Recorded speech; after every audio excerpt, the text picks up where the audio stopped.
Saudi আরবের সাথে মিল রেখে দেশের কয়েকটি জেলায় উদযাপন হচ্ছে পবিত্র ঈদ উল ফিতর।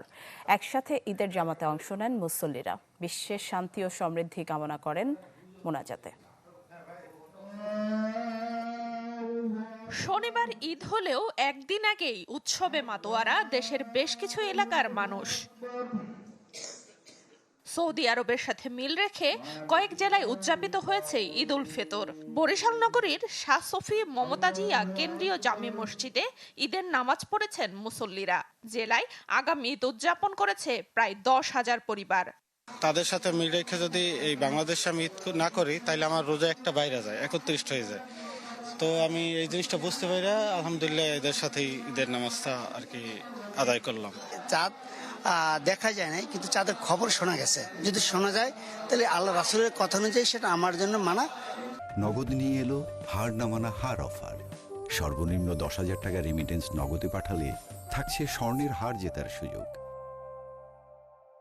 খরচ হয়ে যাবে। বরগুনার 15টি গ্রামে উদযাপিত হচ্ছে ঈদ উল ফিতর। সৌদির সাথে মিল রেখে প্রতি বছর ঈদ পালন করে কাদেরিয়া চিশতিয়া তরিকাপন্থী ও কাদিয়ানী সম্প্রদায়। ঈদ উল ফিতর উদযাপিত হচ্ছে চাঁদপুরের বিভিন্ন উপজেলায়ও। দিনাজপুরে অর্ধশতাধিক স্থানে আয়োজন করা হয় ঈদ জামাতের। সারা বিশ্বে একই দিনে রোজা ঈদ উদযাপন করতে পেরে আল্লাহর কাছে অশেষ প্রশংসা করছি। চাঁদ তো সারা বিশ্বে একটাই চাঁদ, আর চাঁদ ওই একবারই উঠে, আমরা দেখি আর না দেখি। সুনামগঞ্জের তাহিরপুরে বৃষ্টি উপেক্ষা করেই ঈদের নামাজে অংশ নেন 2 শতাধিক মুসল্লি। জানান পূর্বপুরুষের নির্দেশনা অনুযায়ী এই প্রথা তাদের।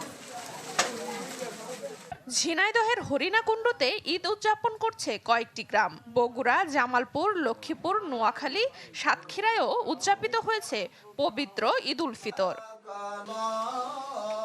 সানজিদা শান্তা, চ্যানেল 24।